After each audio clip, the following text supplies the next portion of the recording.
조갑제 TV 시청자 여러분 안녕하십니까?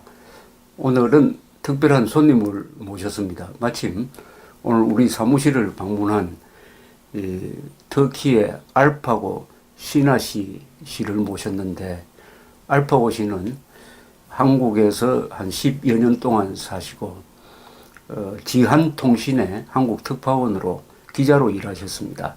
그래서 기자로 일하시니까 저도 기자니까 가끔 만나서 이야기를 하는 과정에서 우리 알파고 씨는 박정희의 근대화에 대해서 관심이 많으시고, 저는 또 박정희 정기를 쓴 사람이고, 박정희는 또 한때 아타투르크 또는 케말 파샤로 알려진 분을 상당히 흠모했던 사람이고, 그래서 5.16 군사혁명을 일으킬 때도 그 주체 세력 중에서는 터키의 근대화 혁명, 아타투르크가 지도한 그 혁명을 상당히 모델로 생각한 사람들도 있었습니다. 그리고 무엇보다도 터키라고 하면 많은 한국 사람들은 터키 사람들 옛날에 돌궐로 알려졌던, 투르크로 알려졌던 오스만 터키, 또 6.25 때 참전한 터키 군대를 기억하는 사람도 있고 해가지고 뭔가 특별한 감정을 가지고 있습니다. 물론 2002년 월드컵 준결승전에서 우리가 터키한테 졌습니다만은, 지고 나서도 별로 터키에 대해서 유감이 없었다고 합니다. 그래서 터키에서 오신 이 알파고 선생을 통해서 터키 이야기도 하고, 또 알파고 씨가 본 한국 이야기도 하고 해서 편안하게 이야기 중심으로 한번 들어봤으면 좋겠는데, 우선 알파고 씨한테 어떻게 한국에 이렇게 살게 되었는지 그 이야기부터 들어보기로 하겠습니다. 참고로 알파고 씨는 한국 여성과 결혼하셨고 한국말을 아주 잘하십니다. 한국에 어떻게 이렇게 오래 살게 되셨어요? 선생님, 저는 원래 공대를 다니려고 한국에 왔었는데요. 어학연수를 했을 때는 제 성질이 숫자보다는 글자에 가깝다는 생각으로 정치외교학과에 들어갔고, 다음에는 특파원 하다 보니까 어쩔 수 없이 한국에 정착되는 거죠. 뭐 지금도 터키는 여러 가지 시끄러우니까 그렇죠. 갈 수가 없고 그래서 이렇게 13년 동안 한국에 살고 있어요. 예. 한국말이 터키말하고 어순이 같습니까? 말하면 우랄 알타이어입니까? 지금 어순만 같다는 것도 넘어서요. 그 어미들이 있잖아요. 무슨 무슨 에서 그런 것들까지 다 비슷하고, 예를 들면 예를 들면 먹었다, 받았다 하나는 어따를 붙이고 하나는 아따를 붙이잖아요. 거기 있는 모음의 조화가 있는데, 이런 좀 약간 모음 조화, 자음 조화까지 음성적인 부분들도 비슷해요. 참 그 희한하네요. 예. 어떻게 보면 아시아 대륙의 끝과 끝인데, 그죠? 우리는 동쪽 끝이고 그쪽은 서쪽 끝인데. 그것뿐만 아니고 이제 같은 언어 계통이다 보니까 그 같은 언어 계통에서도 우랄 알타이에서도 알타이족이다 보니까 그렇죠. 그럴 수밖에 없는 상황이죠. 그럼 한국어 배우기가 쉽습니까? 그래서 저는 사실 많은 걱정이 있었죠. 대학 고등학교 때는 영어 성적이 안 좋았는데 선생님들도 해외 가지 말라, 유학하지 말라고 경험했어요. 근데 한국어를 배울 때는 외국어 공부는 어렵지 않네? 너무 쉬웠네? 라는 생각이 들고 자신감이 생겼죠. 제가 알고 있는, 저는 이제 몽골, 투르크 이 유목민족 역사에 좀 관심이 많아요. 제가 대충 설명을 드리면은, 이 몽골 고원 지역에는 옛날부터 이 흉노족이라든지 이름이 여러 가지로 통하는 몽골족, 투르크족, 흉노족, 여러 종족이 말을 타고 활을 쏘는 그런 용감한 민족으로서 활동을 하면서 여러 나라를 만들기도 하고, 또 유목민족의 특징은 항상 이동하기 때문에 예를 들면은 4, 5세기에 유럽에 나타났던 훈족, 훈족이 흉노족이 서쪽으로 이동을 해가지고 오늘날의 유럽 세계를 뒤덮기도 하고, 그렇죠. 로마를 위협하기도 했고, 분리됐죠. 분단됐어요. 그렇죠. 로마는. 또 남쪽으로 내려오면 또 중국의 여러 한나라 다음에 있었던 진나라를 무너뜨려서 5호 16국을 만들고, 그 일부는 또 한반도로 들어와가지고 그렇죠. 부여, 고구려, 백제, 신라를 만들고 현해탄을 건너가서 이 일본의 정복 민족이 되었다. 이렇게 지금 머리에 상상하는데, 그 중에 특히 이 투르크의 어원이 같은 돌골족, 한자로는 돌골족인데 돌골은 막 고구려와 연관성 속에서 우리 머리에 지금 남아 있는데 그 돌골족, 그 투르크족이 투르크족과 몽골족에 대해서는 막 비슷하기도 하고 뭐 여러 가지 설이 있는데 어쨌든 흉노족의 주 구성 멤버는 투르크족이었다는 설이 있습니다. 그래서 그 투르크족이 언제부턴가 서쪽으로 이동을 하기 시작을 하죠. 서쪽으로 이동하는 과정에서 여러 나라를 정복하고 뭐 우리가 기억하는 셀쭉 투르크도 있고 뭐 오스만 투르크도 있고 결국 오스만 투르크가 12, 13세기에 지금의 아나톨리아 반도에 들어가서 그대 600년 동안 계속되는 오스만 터키라는 거대한 제국을 만들었는데 그 사람들의 출발점이 막 우랄 알타이 산맥 근방이 아니었겠느냐. 맞죠? 그렇게 생각해요. 맞아요. 그리고 우리 민족의 또 출발점도 알타이 산맥이라고 이야기하는 사람들이 있습니다. 그러니까 아마 2000년쯤 그슬로 올라와 보면은 한국 조상하고 이제 터키 조상이 사촌동생이죠. 비슷한 지역에 살아가지고 한쪽은 동쪽으로 가고 그래서 한국 민족이 되고 한쪽은 터키로 가서 지금 터키 민족이 됐다. 이렇게 보면 됩니까? 선생님 국기들 보시면 말 타고 티도로 하를 싼 그렇죠. 그런 국기는 오직 몽골, 터키, 한국 국기들에 있어요. 그렇죠. 딴 민족들의 국기는 그런 거 없어요. 우리나라 고구려 벽화에 보면은 예. 말 타고 일로 가면서 몸을 뒤로 해가지고 팔을 쓰죠.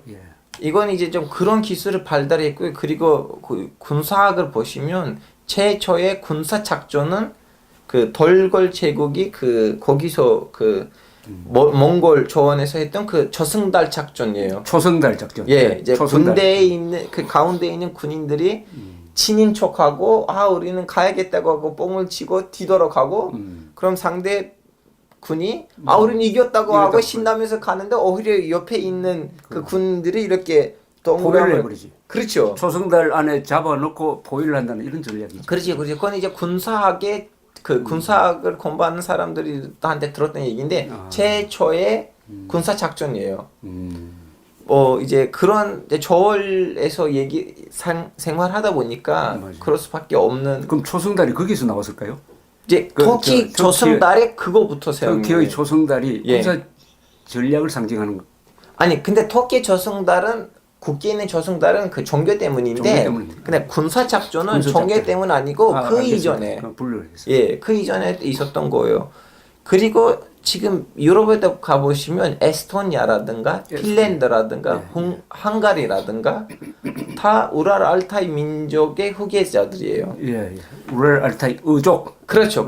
어족. 우랄 알타이 문법을 쓰는 아니 조상들도 따져보시면 다 중앙아시아에서 왔어요. 그 민족들. 그건 사실이죠. 자, 왜 이렇게 오스만 제국, 셀쭉 제국 그리고 오늘날의 터키가 있고 그런 설명하자면 저는 뭐 역사 책에서도 설명을 했거든요.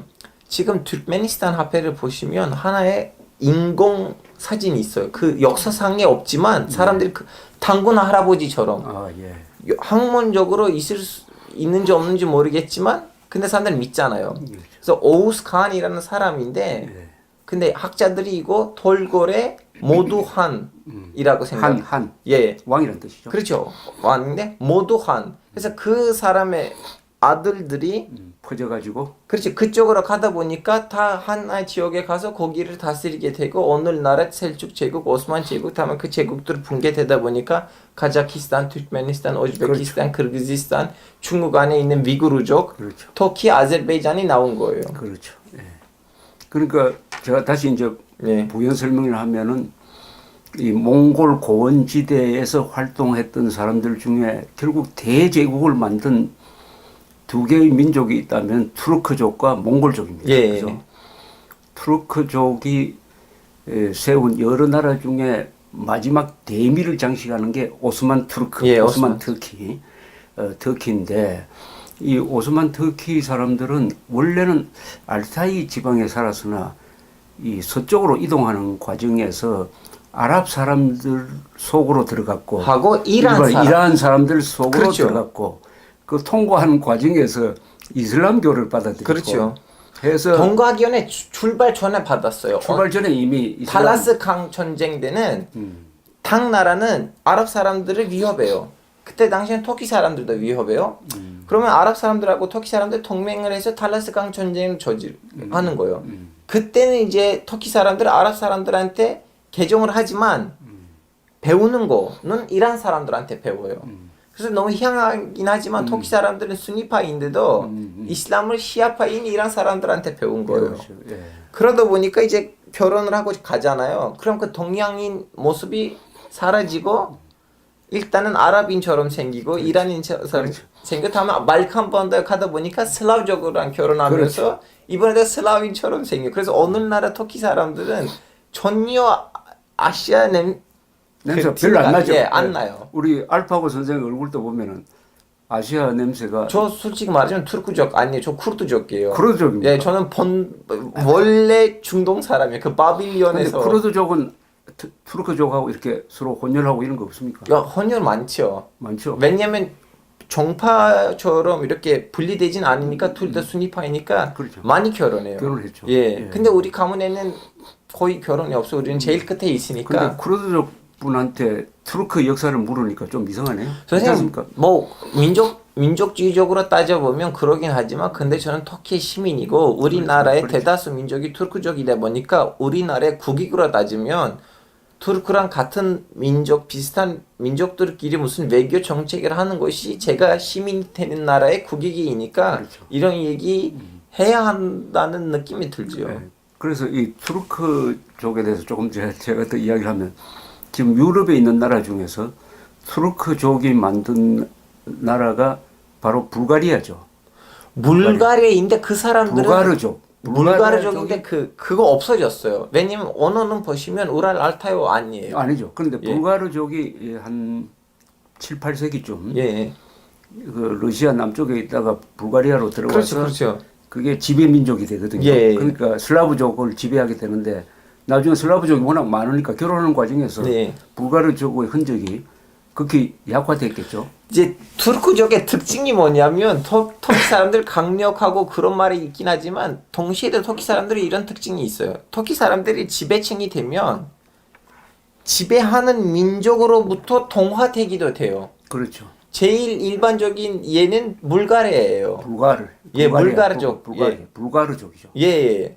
그래서 원래 지배층이 러시아 남쪽에 있었던 투르크족들이었는데 불가르 사람들이랑 같이 있다 보니까 그렇죠.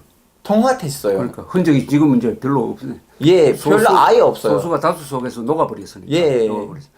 그러나 이제 불가리아 소피아 같은 데 가보면 그 옛날에 발굴했던 네. 그 무기라든지 이런 걸 보면은 좀 익숙하고 특히 제가 부다페스트에 가면은 헝가리. 마자르, 네. 마자르족이 투르크족의 일부 아닙니까? 예. 맞죠? 예. 헝가리라는 말은 영어권 사람들이 붙인 이름이고 헝가리 사람들은 자기 나라를 마자르라 그러잖아요. 우리도 마자리스탄이라고 그렇죠. 해요. 그러니까 마자르족이 한 11세기 근방에 이동을 해가 와가지고 그 아주 대평원인 이 헝가리를 정복하고 만든 나라가 이 마자르인데 이 사람들이 워낙 말을 잘 타고 하니까 한때는 막 유럽을 위협하기도 하고 네. 무서운 나라였습니다. 로마 제국도 마자르 사람들 때문에 분단된 거예요. 그러다가 그때는 아틸라. 그때는 아틸라 훈족이니까 훈족하고 마자르족 사이에 일종의 관계가 있겠는데 시대적으로 약간 차이가 있고. 그렇죠, 그렇죠. 근데 이 마자르족이 결국은 나중에 이 기독교를 받아들여가지고 예. 기독교화 돼버립니다. 예. 그러니까 같은 투르크 뿌리지만은 이 터키로 온 사람은 이슬람이 되고 예. 이 헝가리로 간 사람은 기독교가 이제 되고요. 훈 계통은 먼저 출발했기 때문에 그때 당시에 기독교 있으니까 기독교를 받아들인 그렇죠, 거고 맞아요. 돌골은 좀 늦게 간 거잖아요. 그러니까 이슬람을 그래서 또 남쪽으로 갔으니까 예, 남쪽으로 갔어요. 이슬람을 예. 받아들이기로 하죠. 근데 아까 우리 알파고 선생이 이야기한 그 탈라스 전쟁이라는 것은 굉장히 중요한 전쟁인데. 예, 저는 거기 갔어요. 그 전쟁이 일어났던 데에 그 갔어요. 탈라스 전쟁은 바로 그 당나라 군대를 지휘했던 사람이 한국 고선지라고. 맞아요. 고선지. 고구려 출신. 고구려 유민이라고 하는 고선지고. 예. 그때 이슬람이 이제 아주 강성해져 가지고 이슬람은 원래 사우디아라비아에서 출발해 가지고 예. 지금은 다마스커스에 갔다가 움마야드 왕조를 예. 만들고 그 다음에 이란으로 가서 아바시드 왕조를 만들죠. 아니 그 이란 가는 거하고 다마스쿠스에 가는 거 같은 시기인데 같은 시기에 갔는데. 중간에는 쿠데타 일어나요. 그렇죠. 이거 뭐라고 해야 되나? 그 이렇게 하면 안 되겠다. 니네들 때문에 우리가 망할 것 같다고 해서 또 다른 하나의 기적이 쿠데타를 일으키고 그 정권을 잡아요. 그건 아바시 왕조예요. 우리는 아빠시드라고 배웠는데 예, 아빠시드가 맞아요. 이제는 동쪽으로 그렇죠. 진출합니다. 예. 동쪽으로 진출하고 당나라 군대는 서쪽으로 진출합니다. 예, 맞아요. 그래서 지금 그 탈라스 강이 아마 우즈베키스탄 카자흐스탄하고 카자흐스탄, 우즈베키스탄 거기에 있어요. 경계선에 예, 맞아요. 경계선에 있는 데서 이제 세계사적 의미의 결전이 벌어지죠. 바로 이슬람 군대와 당나라 군대와 싸워서 예. 당나라 군대가 져요, 그죠? 예. 그것 때문에 당나라도 앞으로 치게 그게 돼요. 이제 당나라가 군대가 짐으로써 당나라는 더 이상 서쪽으로 못 나가고, 예. 그죠?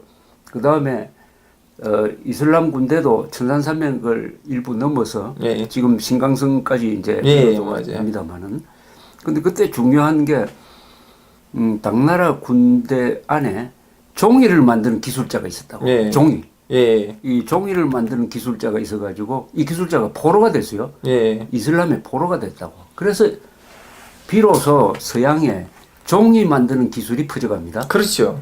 이게 바로 유럽으로 이렇게 건너가고. 그렇죠, 그렇죠. 그전에는 선생님, 유럽에서는 그전에는 종이가 없었어요. 지금 물론 텔레비를 보시면 이슬람이 너무나 이렇게 거짓이 가고 너무나 좀 약간 나쁜 걸로 보이기는 그때 당시엔 진보적이었어요. 물론 발전돼 있어요. 예, 예를 들면 그때 당시에는 유럽에 있었던 그 고전 이태리 고전 그 로마 사상을 받아들였고요.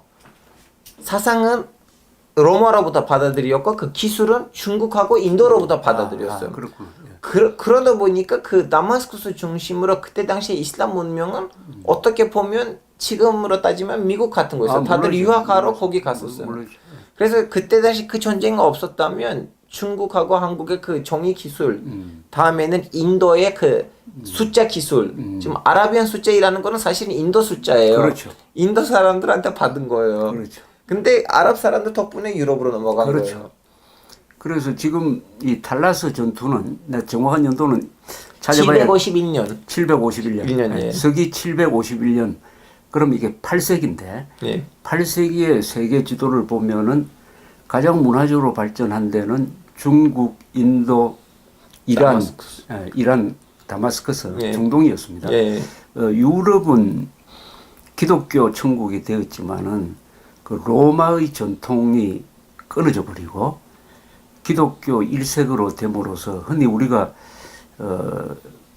옛날에 학교에서 배울 때는 그 시대를 암흑시대라고 부르죠. 네, 암흑시대, 암흑시대. 맞아요. 지금은 암흑시대란 말을 안 씁니다만은 어쨌든 교회 중심으로 가니까 이제 그때 이 분열이 많이 되고 게르만족이 여기저기 이동해가지고 각각 자그마한 나라를 만들고 나중에 이제 신성 로마 800년쯤 되면 이제 프랑스 독일을 중심으로 해가지고 샬레마뉴 대제라는 사람이 나와서 프랑크 제국을 예, 만들죠. 그 전 단계니까 아주 유럽은 분열되어 있었고 더구나 7세기, 8세기부터 일어나기 시작한 이 이슬람이 중동을 정복하고 이란을 정복하고 또 중동에서 또 아프리카로 북쪽으로 가고 모로코, 알제리아 이쪽이 또 이슬람화되고 그 다음에 지중해를 건너서 스페인에 상륙을 예. 해가지고 바로 스페인을 700년 동안 지배를 하게 됩니다. 예, 맞아요. 지배를 하게 되고 일부는 피레네 산맥, 즉 스페인과 불란서 사이에 있는 피레네 산맥을 넘어서 불란서로까지 쳐들어갔다가 거기서 이제 다음은 후퇴하기가 있어요. 제동에 예. 걸리는데 700년 동안, 근 800년이죠. 약 800년 동안 이 이슬람이 스페인을 예. 지배하니까 유럽에 있던 기독교도들이 이제 국토 수복 운동을 벌리죠. 맞아요, 맞아요. 레콩케스트라고. 예, 맞아요. 레이코공스트 맞아요. 그래가지고 그게 성공하는 게 1492년 저 콜럼버스가 아메리카 대륙에 상륙하는 그래서 바로 바로 그 그 흐름으로 그 해였죠. 그 해에 마지막으로 남아있던 지금 그라나다, 예. 그죠? 안달루시아 지방의 그라나다에서 마지막으로 이슬람이 항복을 하고 철수함으로써 레콩키스트가 이제 성공하는 그런 과정을 지금 설명을 하고 있습니다. 근데 한번 물어볼게요.